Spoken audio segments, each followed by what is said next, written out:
Hi everyone, and welcome back to the vlog. Today it's all about the Iron Duke in Alexandria. So whatever happened to it, well, stick around and you'll find out. So the name refers to Arthur Wellesley, the first Duke of Wellington. He was a British Army bloke, a PM, and that's where they got the name from. It's been trading since 1882. The location is 220 Botany Road, Alexandria.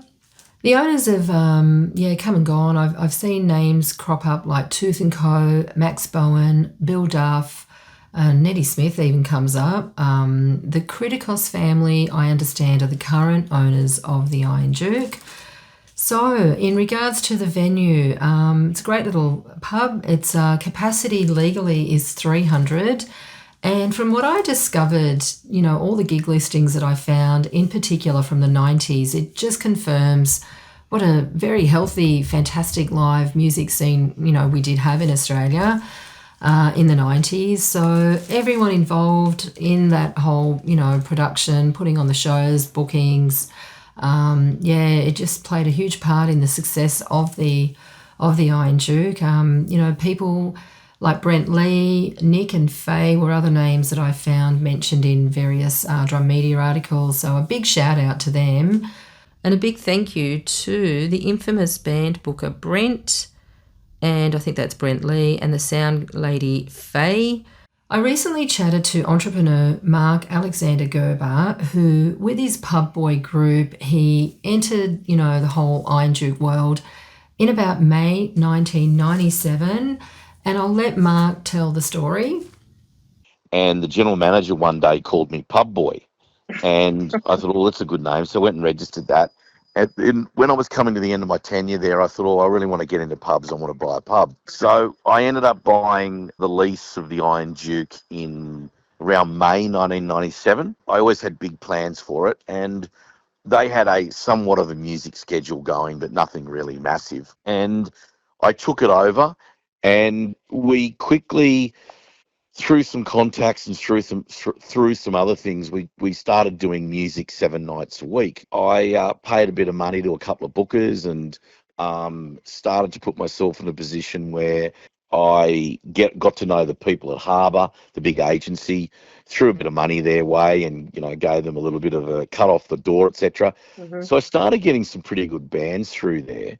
And we started making a bit of a reputation name for ourselves. So I kitted it out very rock and roll with pictures on the walls and old Cramps posters that were framed, and the punk scene involved and the hardcore scene involved. And we started doing these weekends called, Hardcore Super Bowl. Yeah. And started getting bands like Toe to Toe in.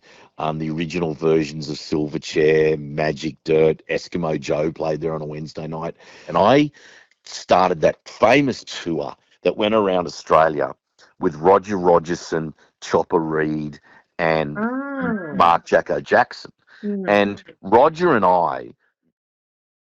Mark breathed a new life into the Iron Duke. He gave it a bigger stage and PA.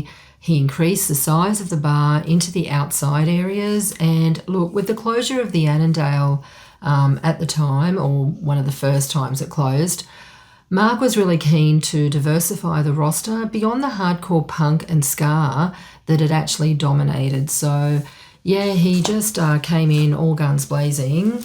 I also chatted to musician Steve Lorcan, who, offered some great insights into the Iron Duke. Musician for bands like Spectre's Revenge, Buffalo Revisited, guitarist, vocalist for the Cool Charmers, occasional I-94 bar reviewer, and let's not forget the Psychotic Turnbuckle. So welcome to my vlog. And Dorbitch for the Iron Duke. Oh, yeah, that's right. Dorbitch for the Iron Duke. Forget about those bands. Was there a kind of criteria for choosing the bands that he chose? During that period, it was Brent Lee. He was the band booker. He was great. I guess anyone who sent him in a cassette in those days, or even a CD, if the bands were advanced, they'd get a gig there. Like, there was no looking up Facebook to see if you got X number of followers or anything. So he was pretty good giving bands gigs. If they did well, if he gave them a Wednesday and the bands did well, you could get a support on a weekend or do a do a headline on the weekend. It was like alternative rock was the thing then. The Big Day Out was huge. Alternative indie rock was a thing. So it was, that sort of style pretty much. But it was also punk and thrash and death metal and goth. I mean, anything that had come under the umbrella of alternative rock back in the late 90s. Spencer P. Jones and Brian Hooper who were in Be Suburban. Remember, Helicopters did 2 nights in a row there. There was a band, New Bomb Turks, who I think is still going, American punk band. They just tore it up. They're called Strutter. The singer went on to Hits. They come on and they look like the Dead Boys, leather pants. And Small Handgun were a great group. Bedlam Beggars are a great group no one's really ever heard of. So like a punk ska group. Just had great songs. And it's a little hard, or it was a little hard for me to pinpoint, and let you know the exact date when music did make its mark at the Iron Duke. And look, the earliest date I could find was in 1990. So this ad of the Decru Brothers and Johnny Black, that was February, I think, 1990. It does seem as though the push for live music, though, kind of began, I think, a few years later in about 1995 when a whole bunch of bands, started to play there. And then in 1997, it really exploded with lots and lots of bands playing. Although I do think it had a bit of a shelf life because from about 2000, I wasn't able to find many other bands that played there. I found the band Jerk with Leno D. They played there. An American band, Lunatics, were there on a Sunday night. I'm sure there are others, but if you know who they are, put them in the comments box. I'd love to see them. So let's have a look at some of the bands that did play at the Iron Duke. Here we go. Now, there's quite a few, so take a seat. Asteroid B612, Big Heavy Stuff, Cananes, Ceasefire, Celibate Rifles, Cheesecake, Christ Art Museum, Custard, Cosmic Psychos, Deftones, Dreadnought, Dream Killers, Drop Dead, Eskimo Joe, 50 Million Beers, Frenzel Rom, Front End Loader, Girl Nation, Guttermouth, Guitar Wolf Crusaders, they're a Japanese band, the Hard-Ons,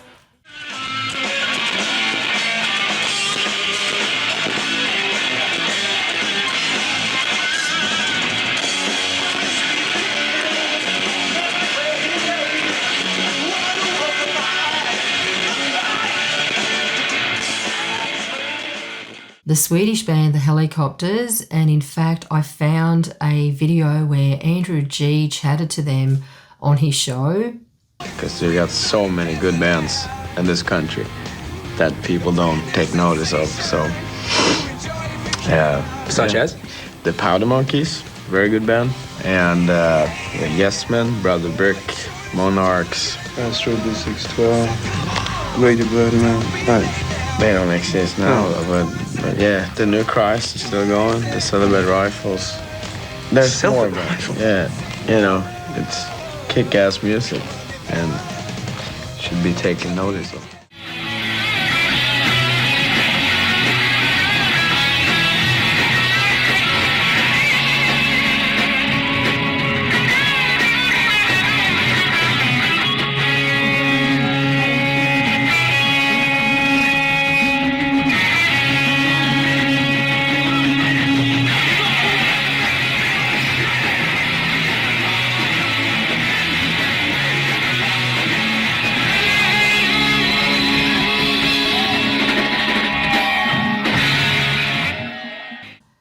Henry's Anger, Horsehead, they played there. There's an ad for them. Jeff Duff, and I think they tried out a supper club type theme at the Iron Duke with as well. I think the Black Eyed Susans might have played there as well.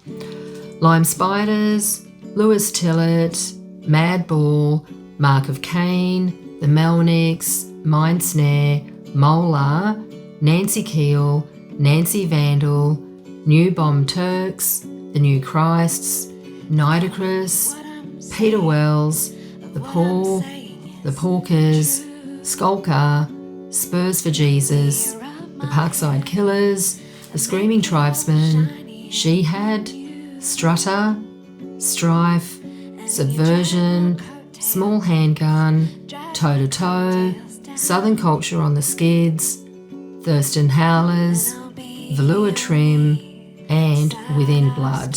Not sure if I showed you that one too. That was the ad for custard.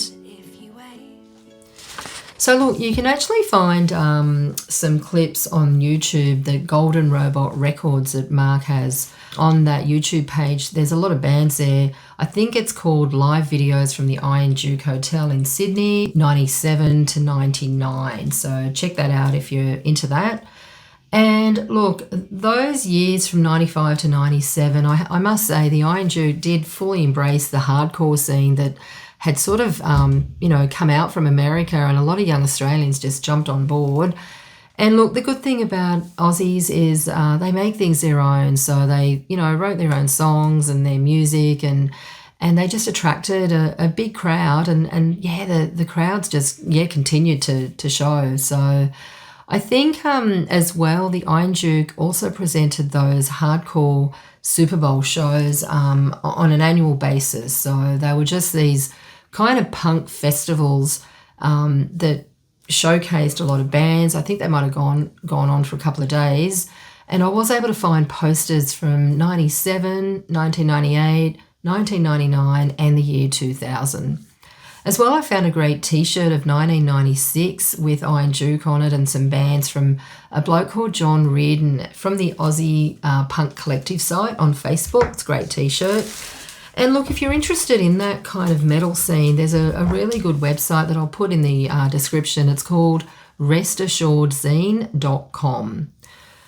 It wasn't all hardcore. There are a lot of other, alternative indie style bands. That was the main genre, I guess. Local bands as well as international bands. So they were able to, book some of these fantastic international bands as well. It's you're tonight at the Corner Hotel in Melbourne and the Iron Duke in Sydney. That's Sunday night and on the 18th as well. Thank you very much, Deftones!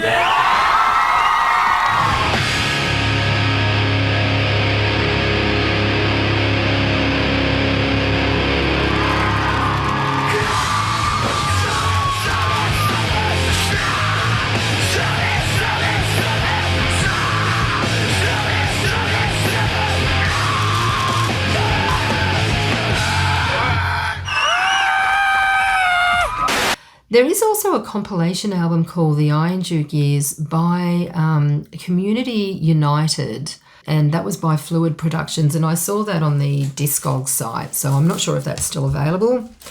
So look, the Criticos family, they are the people that, run the place now. They took over in about 2010. I think they took the lease back because the previous owners were showing some real incompetence and lack of care in the pub. And look, whatever happened to the Iron Duke, it is still a great pub. It's more a family bistro type, typical sort of Sydney pub.